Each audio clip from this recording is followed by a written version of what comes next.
Coatesville, Pennsylvania. So, what is this? It's like nothing anyone should see on the public highway, but hey, wait a minute, it's turning into the field. Maybe it's a newfangled potato planter or something. No, sir, it's an aerial plane with turntable wings. George Spratt, the inventor, figured that's how she could taxi along the highways and maybe the skyways. The experts give 10 to 1 she can't fly. But Georgie's set on taking a chance, and there he goes!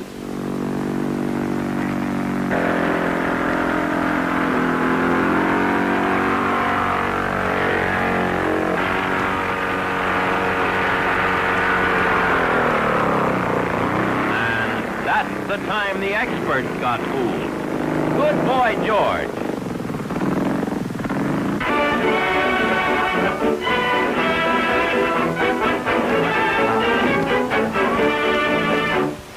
In this ship here with the 3-wheel landing gear, any kind of a landing is perfectly all right. Frontwards or sideways, one wheel, or any other way that you wish. The GPS sender steers with a wheel instead of the conventional rudder bar, both in the air and on the ground. Similar to this. The flippers are handled by the fore and aft motion of the stick and the ailerons by the side motion. The throttle is directed behind the wheel like a Model T Ford. All right, Andy, let's go.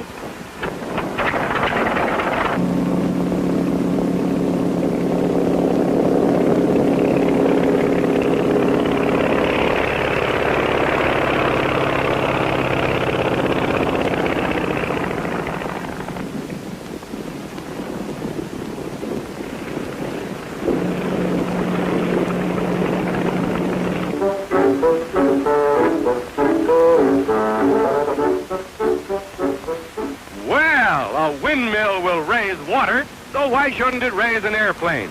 Perhaps that's what Mr. Jonathan Caldwell thought when he designed and built this contraption, which is being shown to the public for the first time. The mill wheels going round are supposed to represent the flapping wings of a goose. The wheels turn all right, but it just won't leave the ground, not even when they drag it. It moves, though, and that's something. But any auto will go pretty well downhill.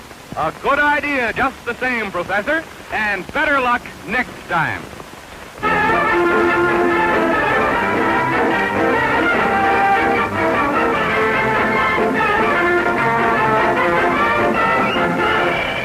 Don't laugh. This thing that looks as if half of it was missing really works. It's a new tubular plane invented by an Italian engineer who believes this design will someday break all records for speed and stability. You've often seen a barrel roll, but here's one that flies.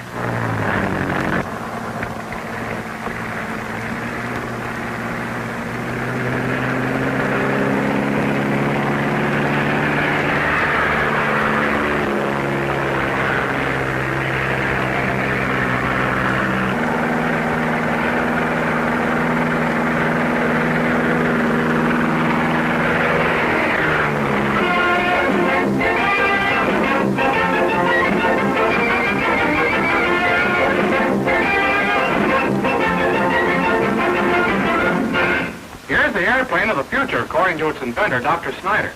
He calls it the flying wing, and experts think it's going to revolutionize aviation. It's supposed to be foolproof and has lots of speed and pep, as the doc's going to show you right now. Here she goes. Looks as if the inventor copied his idea from a butterfly.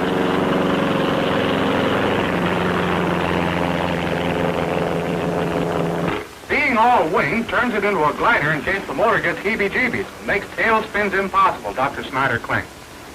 It can top 100 miles an hour, and is supposed to be as safe as old Dobbin for the family. If what the doc says comes true, we'll all be hopping around in these pancakes very soon.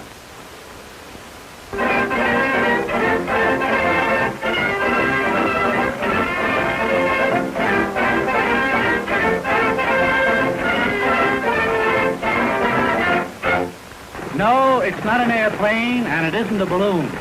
It's a spindle airship. A new invention that has excited aeronautical engineers.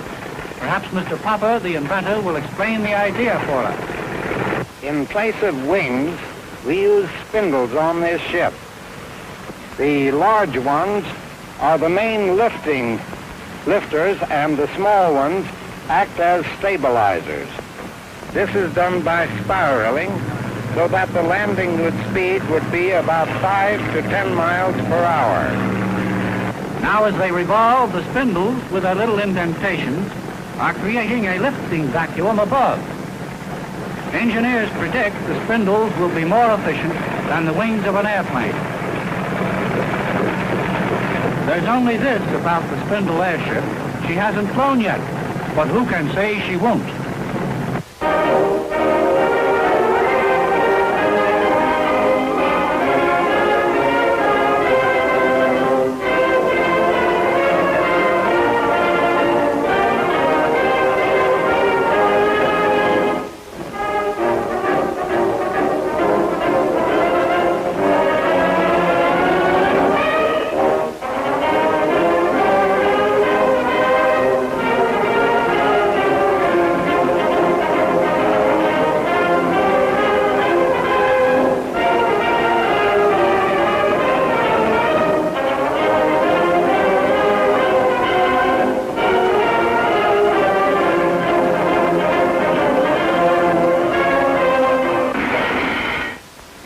Flying umbrella.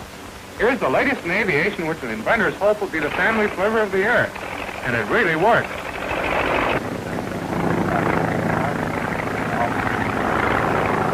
The single circular wing allows a quick takeoff, and it can go 135 miles an hour.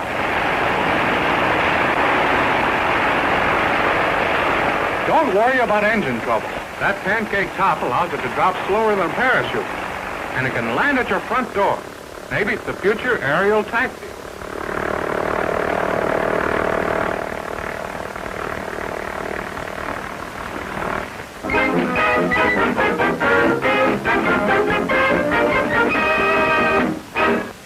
A tailless answer to the call issued by the Aeronautics Director of the Department of Commerce for a flivver of the air.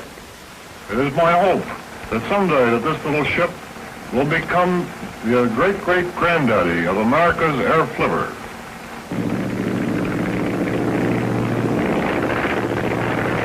Just a pair of wings and a place to sit. And what a place. The tiny craft weighs 1,100 pounds and has a wing spread of only 30 feet. A device on the wingtips controls direction.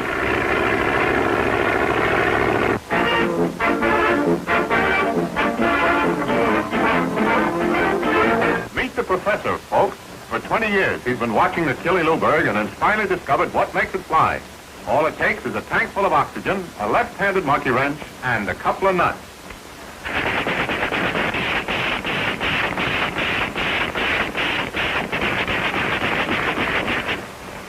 Here we go.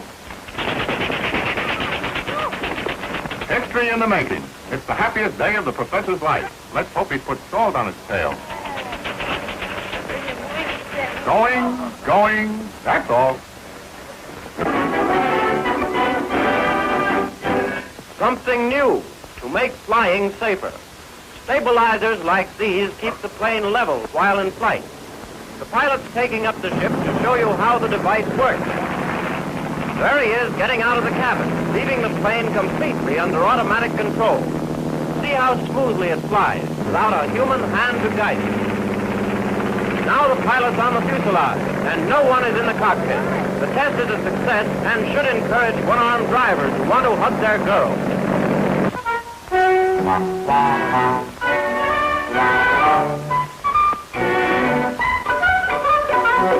More convincing proof of the amazing and rapid progress of aviation you wouldn't want, I'm sure, than this demonstration at Baltimore today. J. Carl Bauer and Louis Huber went to work in their spare time to construct this poor man's dream, a plane propelled by bicycle pedals. It's a momentous occasion. All aviation stops to watch. Did someone say they laughed at the Wright brothers? Well, this pair will try again, too. Maybe make a bicycle out of airplane parts.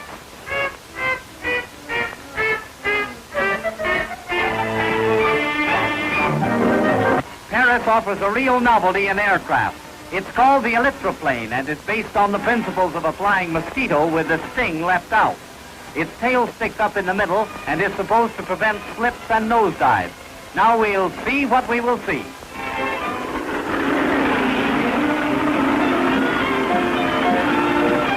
It works. the brainchild of inventor Vicomte de Rouge, speeds 60 miles an hour. For 5 years, the Vicomte has been laughed at, but now it is he who has the laugh.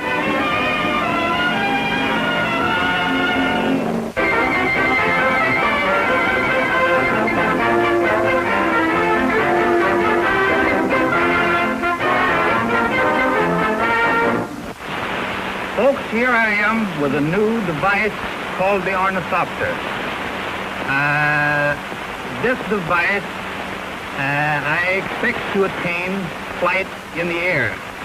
Through a system of leverage advantage, plus a man's physical power, I believe it possible to fly as a bird. And here I am, you can look this device over. It appears heavy, it's light. Well, that sounds okay if it works. But if Bertie doesn't fly when he makes that jump, he's going to get a real cold bath. Here he goes. Splash-o. Well, he got the bath all right. But is little Willard discouraged? Not a bit. Just wait a moment and you'll see. Now his feathers are all dry again. He's had a good dinner of canary seed, so maybe this time he'll really do it. He's going to soar gracefully off the rock, so he says. Keep your eye on the birdie. Cuckoo, cuckoo.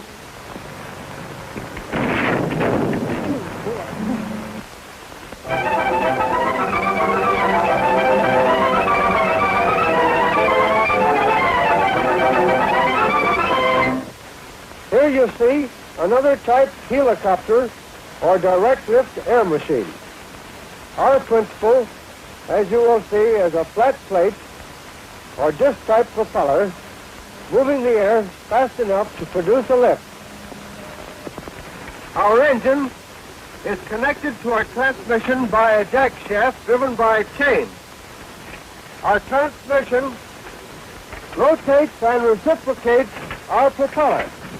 As the propeller goes up, we get our lifting power on the down reciprocation. All right, ladies and gentlemen, we'll show you how this works.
The plump chap there is a butcher by trade, but in his spare moments he's a student of aerodynamics. And right now he's demonstrating in a small way the principle of a new rocket device he's working on.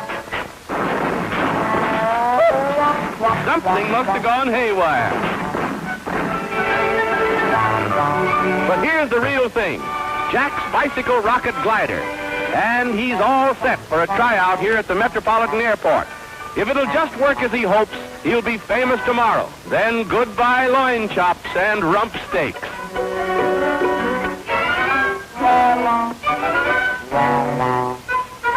The dog collar he's putting on is an ingenious arrangement which will enable him to aid the flight of his craft by a gentle flapping of the wings. So.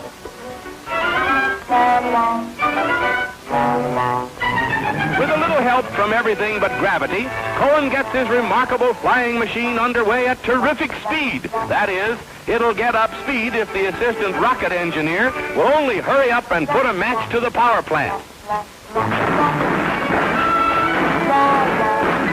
Oh, there there goes another dream up in smoke. The idea wasn't so hot, but Cohen's burning up. What he should have next time is a pair of asbestos pants.